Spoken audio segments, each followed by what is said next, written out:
Hello and welcome to the Box Office Buddies podcast. I'm Dan. I'm joined by Jonathan Yellow. and Grug. Hello. And before we get into this week's top 10, we've got a little note that we would like to mention. Also, Michael has now surpassed $1 billion. It is sitting at 1.0017 billion. So this is good for Lionsgate and Universal. It's the first biopic to hit $1 billion. Do we have anything to add to the Michael discussion? The movie has brought out Michael Larpers, so that's nice. Yay. We love LARPing here. That was just a quick note because, it's a big box office story. It's not in the top 10, but I feel like it's worth a mention given that it's like the 60-second movie to ever hit $1 billion. It's the first Lionsgate movie technically. They had a big assist from Universal. Like 60% of the gross is from Universal. That's Michael.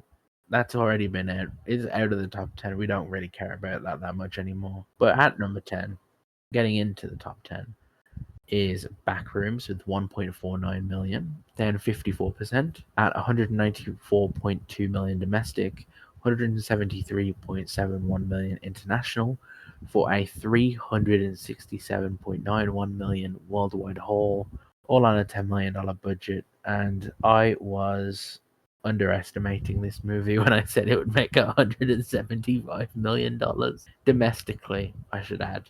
Didn't you predict around the same international? Yeah. I mean, that's pretty consistent with what it actually made. I'm very I didn't think I would be proved right with this movie, but it's actually I'm very happy that I was. I don't think it's gonna get 200. It's gonna be very close. The weekend was too low for it to get to 200, I think. How unfortunate. It's just like Marty, just so close to that last milestone, and it's gonna just barely miss it. You got Double D at number 9. Double D with 3.35 million. That's a 42% drop. Domestic total is at 111.47, and the international is at 117.65 million, bringing our worldwide total to 229.12 million on a 115 budget. It will be fine once it's on digital. I mean, that's just kind of the gist here. It's going to be fine when it's on digital. 880k away from doubling its budget. Yeah, which it'll do. I can't really see any reason to complain about this result, though. I mean, this is honestly the best it was going to get. I think it's a hard sell. It's a hard sell. It didn't have really good word of mouth. It's, I mean, by far the most successful Spielberg movie since like Ready Player One, I think. Definitely the most successful post-pandemic. It could have been better. It could have been worse. Number 8 is Supergirl. Good God, it's already that low. It made 3.76 million this weekend. Almost 6-7 million. Yeah. Now, it dropped 56% from last weekend. It has made 66.2 million domestically so far, 49.4 million internationally, for a worldwide total of 115.6 million. And this is on a $170 million budget. Fuck. That would be a good weekend. That would be a good like 6th weekend, like the 6th weekend for Supergirl. This would be decent. This is the 3rd weekend. I got a feeling we're going to see a later movie on this list do this next weekend too. Well, maybe not next weekend, but like pretty soon. Yeah, this is now $1 million ahead of Morbius, but Morbius's 3rd weekend was 4.73 million. So yeah, $1 million higher. This is shit. I'm sorry.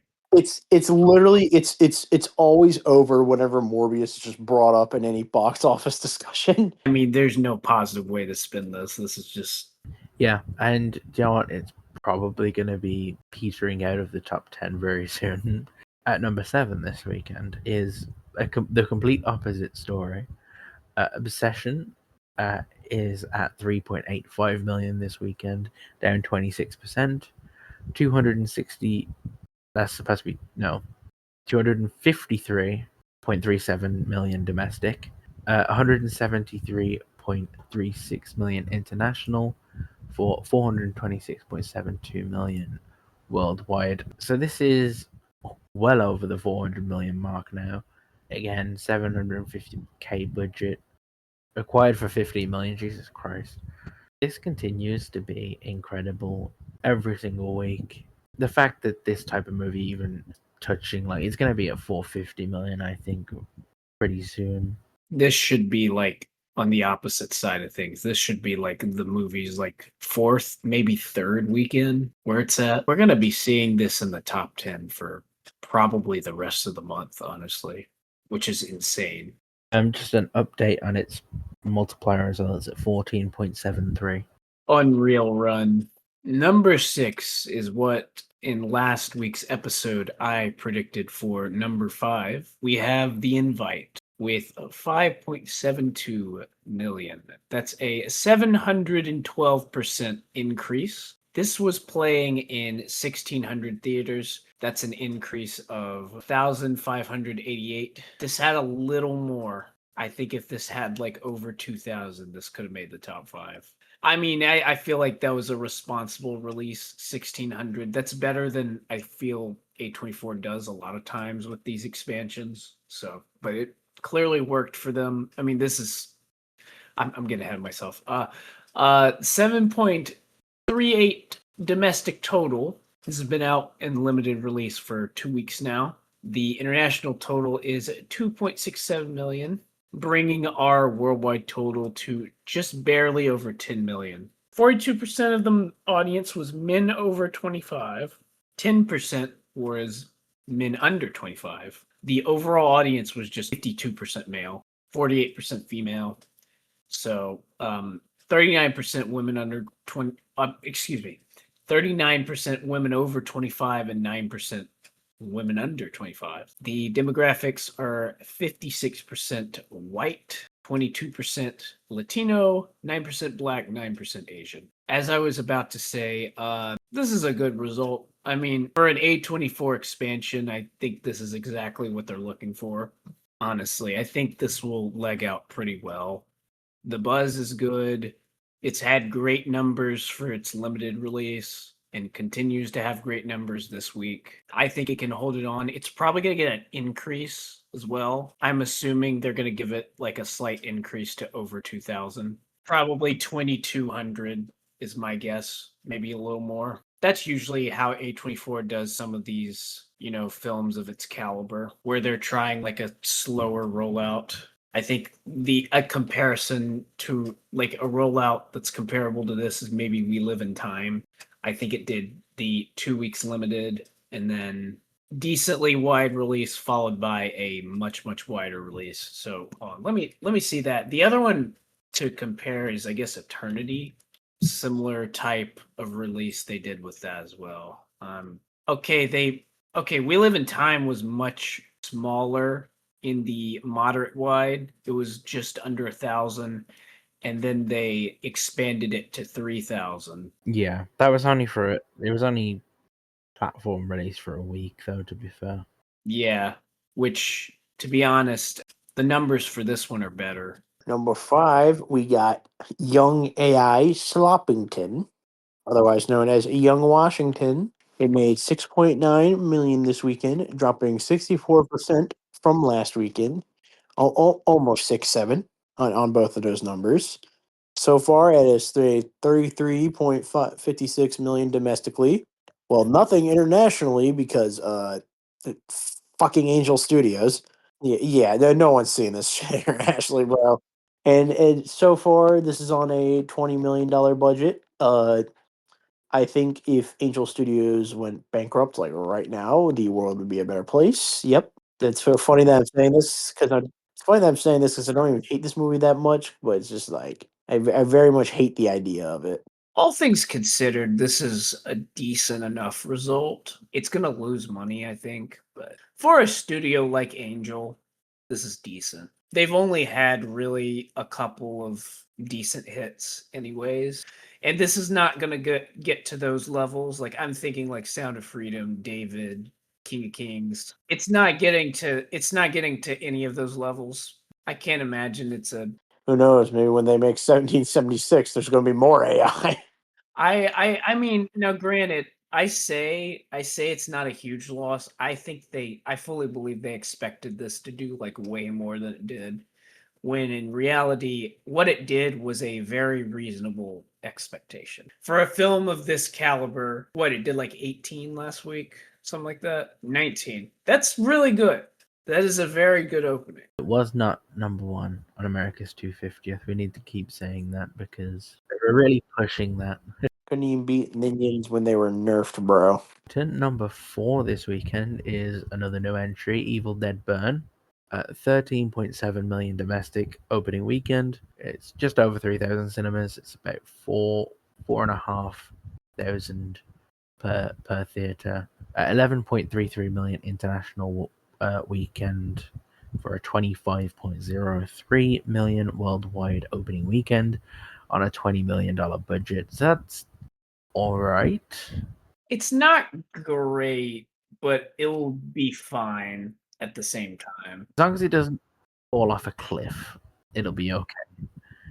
And to be fair, it has a B cinema score, which is a decent cinema score for a horror movie. This doesn't unfortunately pale in comparison to Evil Dead Rise, which did 24.5 million for its domestic opening weekend. This is obviously over 10 million lower, 10.8 million to put a more specific number on it. This was 59% male, 39% 25 to 34, so that makes a little bit of sense in terms of the demographics. 36% white, 34% Latino and Hispanic. That known to be quite big on horror movies, unless the lead of the movie is Latino or Hispanic, then they're not that big on horror movies for some reason. 17% black, 5% Asian. I'm not going to get into my thoughts about the movie because that's for later.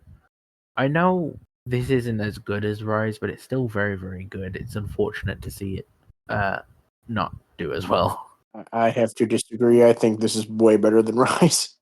I mean, I think one thing to keep into account is that Evil Dead Rise came out like 10 years after the last Evil Dead movie. I mean, I feel like the fans of this franchise were kind of hungry at that point. And Evil Dead 2013, I mean, Army of Darkness came out in like the 90s, maybe? Yeah, like. And that movie's not really a traditional Evil Dead movie, let's be real. Yeah, but like that's the last Evil Dead movie. I mean, before 2013 came out. So this is just 3 years after Evil Dead Rise. So I'm going to guess the desire wasn't as strong. It's like I said, it's not a bad result. It's just kind of underwhelming. Yeah, I mean, for the budget, it's pretty good. Yeah, well, yeah, it's solid. I mean, it should be fine. All right, number 3, we got Toy Story 5 at 19 million. That's a 37% drop. The domestic total is now at 404.28 million. The international total is at 477.54 million, bringing the worldwide total to 881.83 million on a $275 million budget. This is good. This is very good. I feel like this is like one of the least surprising results. Yep, this is what I was thinking it would do. It's performing like a Toy Story movie. Wow. Very much is. Yeah, so this is probably going to hit a billion. Like, it might but not be next weekend specifically, but it's going to be like within that week. It's going to be like either on the Sunday or within the next 7 days. And then we'll have $3 billion movies for this year, which is good. That's a pretty good number of billion-dollar movies. And we're like just over halfway through the year. So there's. Is that tied for like the most we've had since the pandemic? Okay, so Hollywood movies, yes, I think it is. Technically, last year we had 4 if you count Night Owl. If you count Neja 2 as like, Which I'd count it. I'd count it. if you specify Hollywood movies, then yes. Yes, number 2 is Minions and Monsters. This weekend it made 21.15 mil. It is down 43% from last weekend. So far has made 108.92 million domestically, 172.14 million internationally, and 281.06 million worldwide. And this is all on an $85 million budget. Of course, the fucking people who love these movies do not show up in droves to the one really good one. They don't like good Minions movies, I guess. This is at worst a disappointment. This is like, I mean, we're still they've made so much money already. I mean, like it's just compared to the other ones, but like when you're looking at it purely at the numbers, this is still like a massive success. I mean, a massive success with much more to come. It's got very little competition.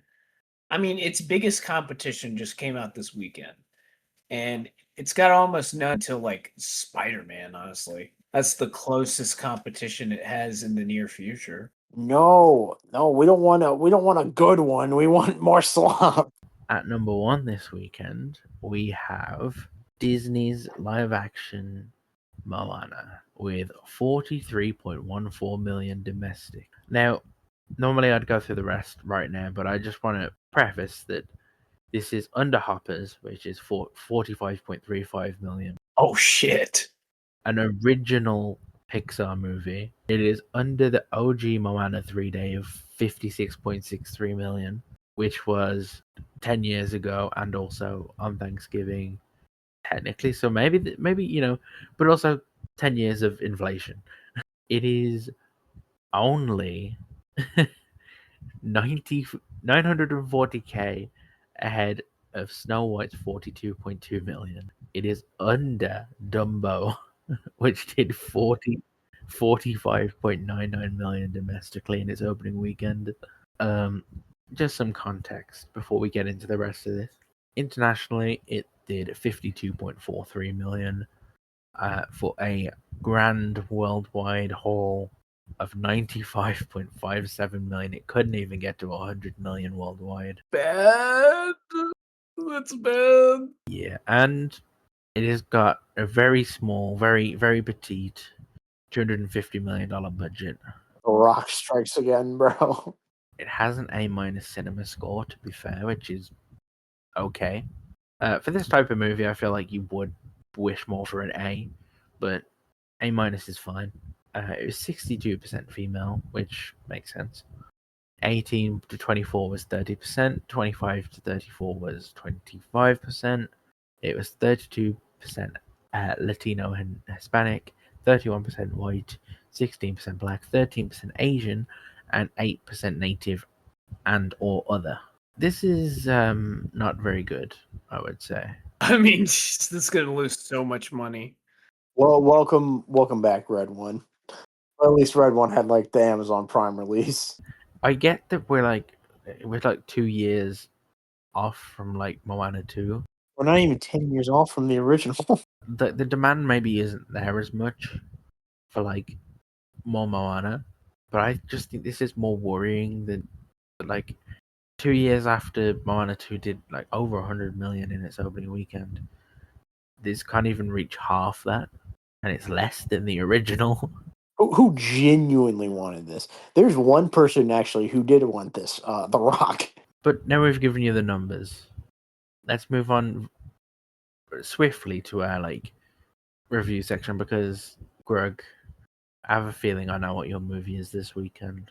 Yes, my movie this weekend, and it's also a good way to transition over from the box office to this. It is Moana. Now, I will also say there is going to very technically be spoilers in my review, but that is because it is the exact same movie. That is not me being hyperbolic. I swear, it is the exact same movie as the one you saw 10 years ago. But first, I would actually like to start off with the two positives I have. I liked during the "You're Welcome" sequence, there's they do some minor cool things with the tattoo Maui. That was kind of cool. And second, there's like a kind of funny joke they added at the end when Maui's apologizing to defeat Tafiti, and he's like kind of being a dickhead about it, and then you see like her heart area turn to lava a little bit again. I thought that was like a funny visual gag. So take that as you will. My two positives for the movie are like what 15 seconds of new things, not even.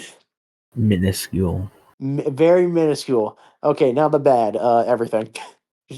Just everything.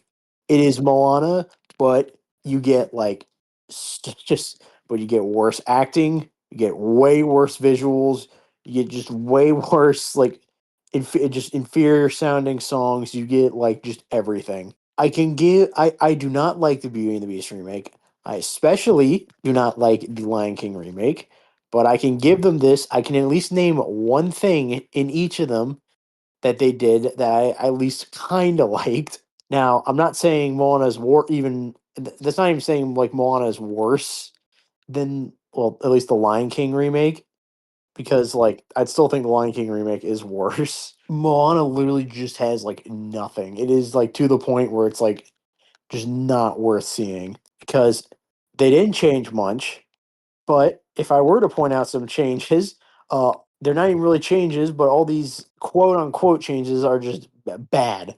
Like for example, like when I said every song just sounds worse, for some of the songs, it's just like they're just like an inferior version of the original. Like most of like Moana, like actually like Moana, like the character, like her songs they're just they're the original songs but worse. But that's like the best the movie gets. The worst the movie gets is cases like with You're Welcome, where Dwayne Johnson's sleepwalking the entire song, or the more extreme case of Shiny, where Jermaine Clement decides to put all these like little flourishes into the song for like no reason. And it's like odd because I feel like honestly it feels like every actor is trying to put like little flourishes into like everything the entire movie. So many like good lines and like jokes from the original are just kind of like butchered in this. Like when I originally got out of this, I compared it to like it's like a middle school play version of like the original Moana. And that's like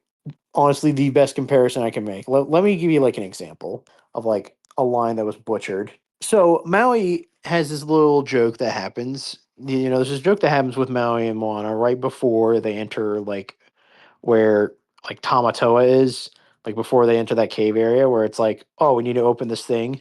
But in the original, Maui's like, the only way it will open is if it requires a human sacrifice. And then there's like a pause in that moment, and then he's like, just kidding. And it's like a decently funny joke. And like the pause, it like works well. It's like it got the basic like, structure of a joke. But then in the remake, they do that same joke, but instead Maui's like, it requires a human sacrifice. Just kidding. And it's just like he says just kidding immediately. It's like literally just gives off the complete aura of like, oh, I want to get this line out as soon as possible. You notice a lot of it, especially with Dwayne Johnson. He is just phoning it in the entire movie. You also notice it a lot with Jermaine Clement as Tamatoa, who kind of just like I don't know what they told him to do, or if he just decided to do this on his own. He just like he butchers like every Tamatoa line, honestly. Like another significant example, when Moana and Maui blast out of like the little underwater world that they're in with Tamatoa. In the original, Tamatoa is like, "Oh, did you like my song?" It's like, no, it's a little like little funny line.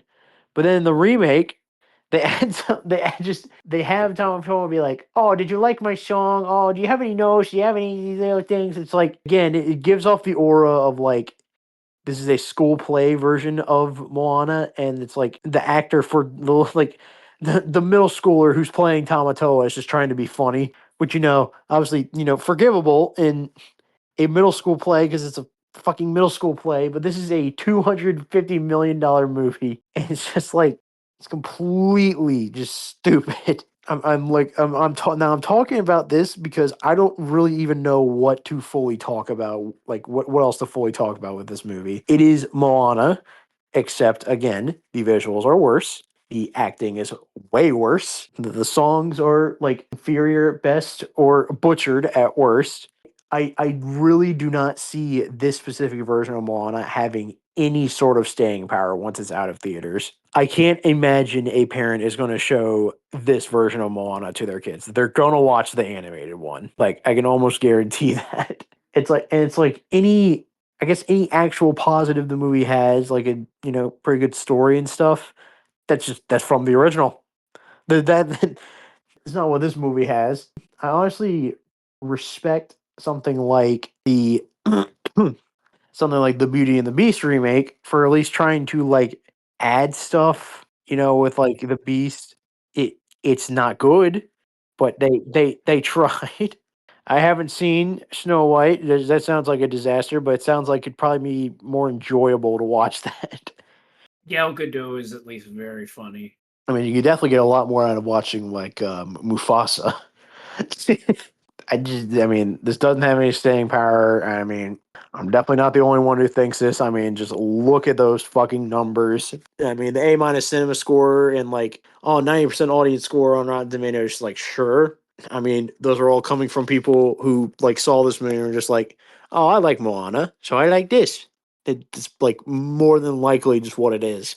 It is a live action inferior version of Moana. Oh, what score did you give it, Grug? I gave it a 2 out of 10. Oh my.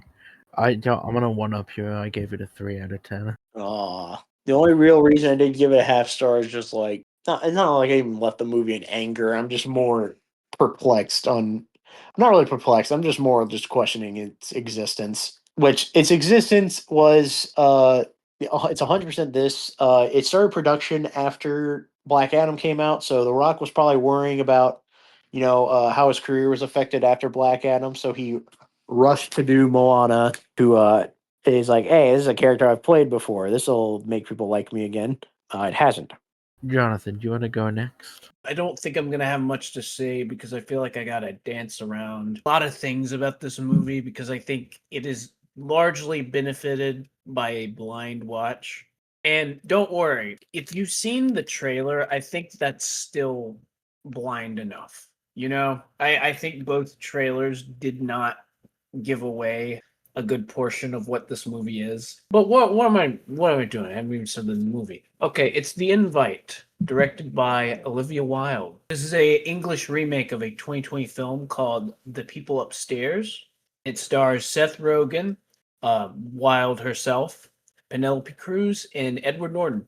It's pretty much a bottle movie in one apartment with just these four characters. It's about it. If you've been following Olivia Wilde's directorial career, it's been something. Her debut was like one of the indie breakouts of the year. Booksmart was, at least in the film circles, a big deal. People were saying like this is already going to be like a coming of age classic. It's a fantastic movie. I really need to rewatch it. It's been years since I've watched it, but very funny, very poignant, like as the best coming of age film should be. It's just a knockout of the park for a directorial debut. The same cannot be said about her follow-up. Yeah, Don't Worry Darling. She was taking a different direction. She decided to do a psychological thriller with this one. And it doesn't work from pretty much. The only person going through a psychological thriller was Florence Pugh on production. Yeah, I mean, you've probably heard about the train wreck production, which there's no reason a movie like this should be having a production like that. I don't think that movie is very good. I know, shocking, but no, I think that movie is very poorly written. And I will say Wilde's direction is probably the best part of it, other than Florence Pugh's performance. But she can only do so much with it, and the movie just kind of collapses in on itself. Thankfully, this one is an absolute rebound. This is the Olivia Wilde that made Booksmart. And that's not to say it's like the exact same thing as Booksmart. It's a completely different type of movie altogether. This one's more so exploring, I'd say, middle-aged relationships as opposed to like figuring out your shit before you're gonna go off to college, graduating high school. But this one, all right, basic premise. I have to dance over so much about this movie. That's the main reason I wanted to talk about like Olivia Wilde's career because okay, so Seth Rogen and Olivia Wilde are married.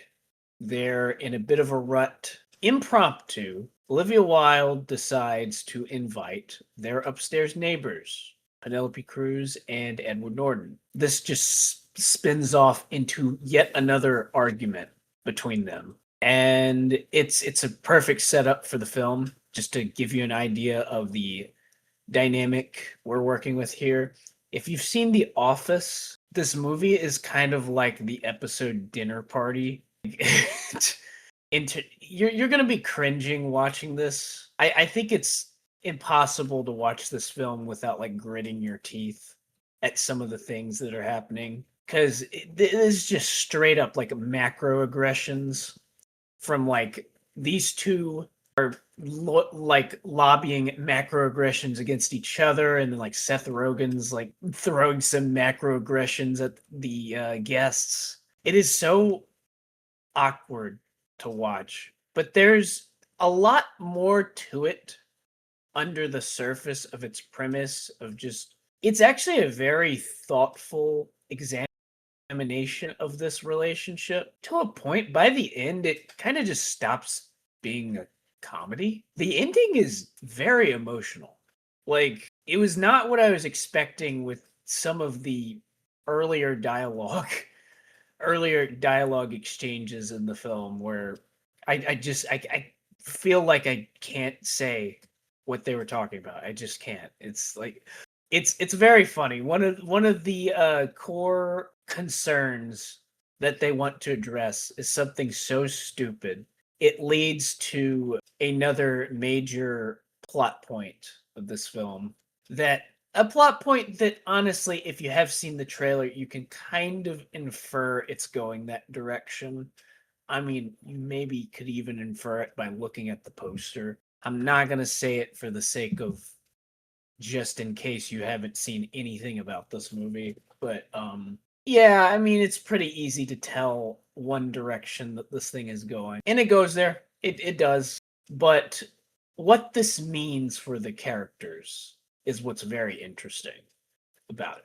The movie is just so well made. They use the single location very well. It is shot so well. Like, it's shot beautifully. Who shot this? Oh, that makes sense. Okay, cinematographer for the studio, actually, also starring Seth Rogen, Adam Newport Barra. It's just like very economical with this runtime, even though it's entirely dialogue. Like, this is completely a dialogue based film. Those can really be make or break based on the script. Thankfully, this script is phenomenal. It's written by Will McCormick and Rashida Jones. They did this. It's very brilliantly written. I feel like I'm dancing around so much. I just say give this one a go. Like, go in as blind as you can. I feel like it's a hard one not to enjoy, but very funny, surprisingly poignant film. You should watch it. 9 out of 10. Yeah, I gave it a 9 out of 10 as well. It's very, very well written, very funny. Like, very, very funny. My movie this weekend is Evil Dead Burn. I really liked Evil Dead Rise. It's one of my favorite horror movies of 2023. So after Alice loses her husband, she attends a funeral with the in-laws, and there's a deadite that comes to life and starts to wreak havoc. So I'll say that I didn't like it as much as Rise, but they're very much on the same kind of level for me. I think I gave both of them a 9 out of 10. Spoilers, I guess, but you know, I really enjoyed the cinematography. Philip Lozano, who also was a cinematographer for Cobweb. He did a very good job here. Some of the shots are like very, very cool.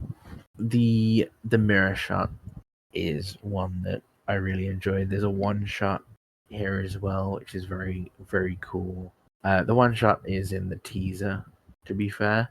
I think the one shot is just the teaser, essentially. But yeah, so I think all the actors do good jobs as well. So like some of these names I'm gonna butcher, and I'm sorry to the people.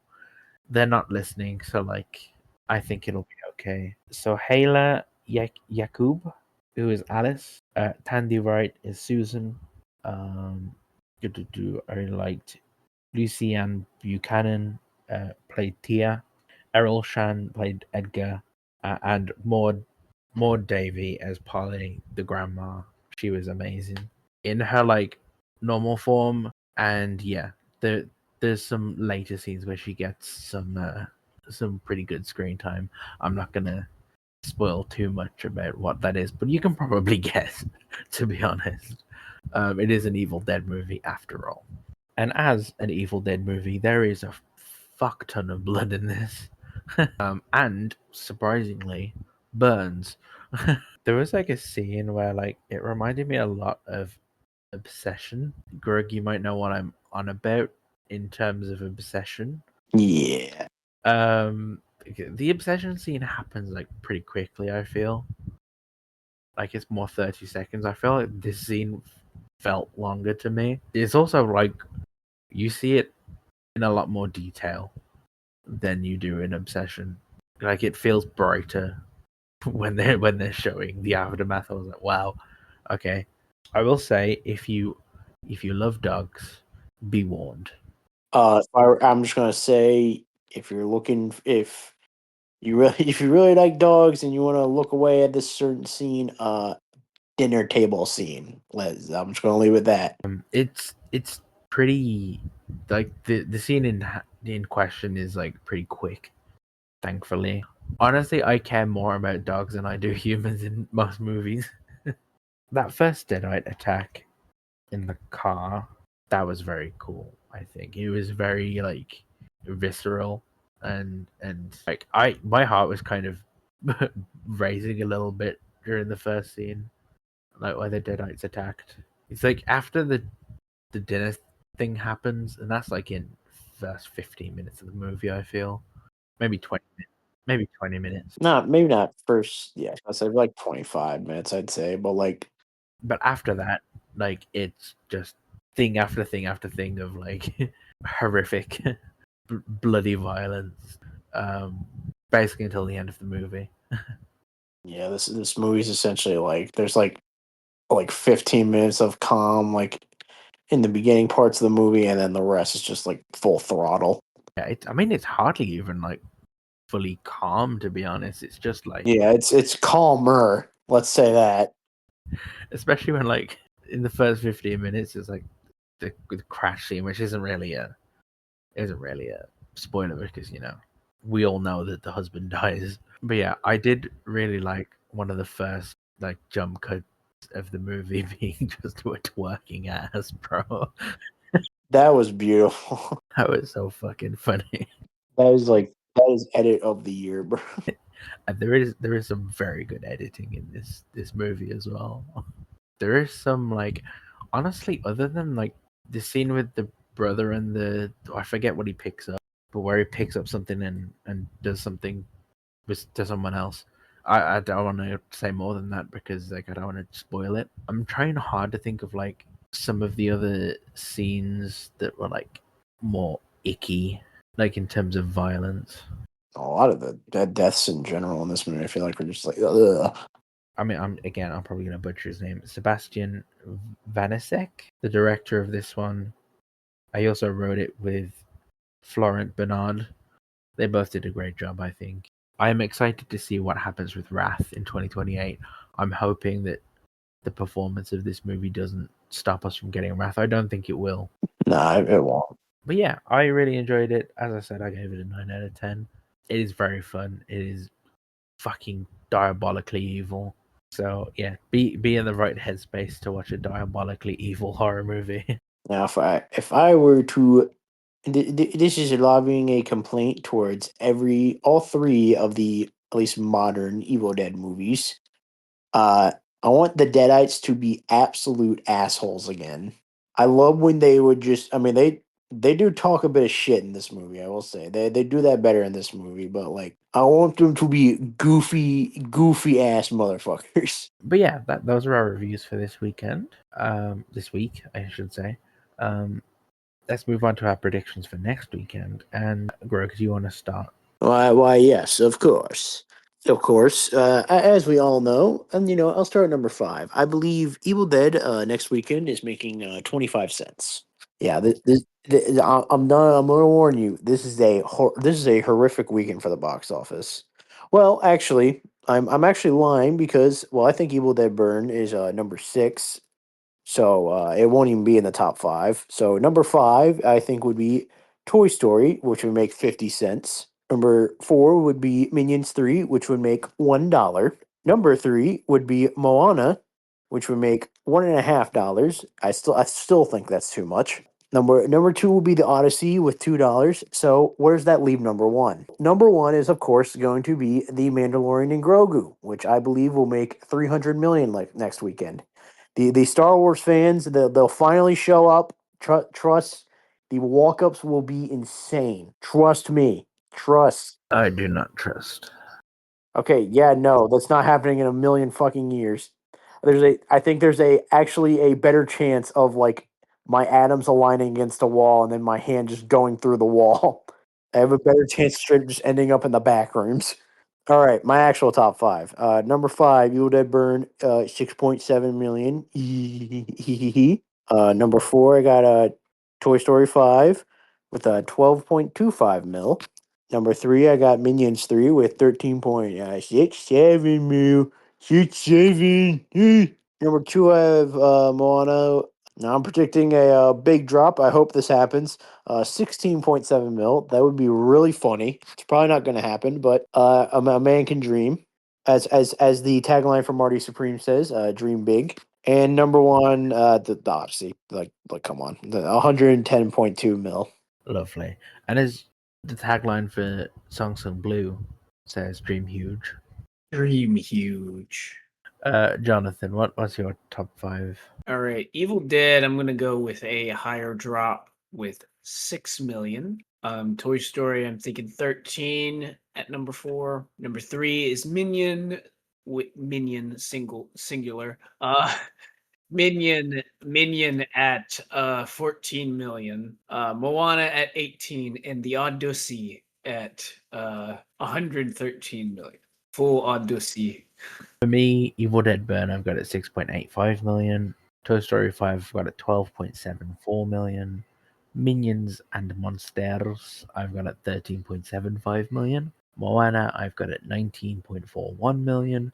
And the Odyssey, I have at 115 million. So we all have the Odyssey well over 100 million, huh? Yeah. I also realize this is like one of the only times I think I've called Grungelman by its actual title. So that's funny. But yeah, those are our predictions for next weekend. I've been Dan. I've been joined by Jonathan. I have been Jonathan. And I have been joined by Grug. And this will be the last time you ever hear about Mandalorian and Grogu on this podcast. Now, if I have anything to say about that.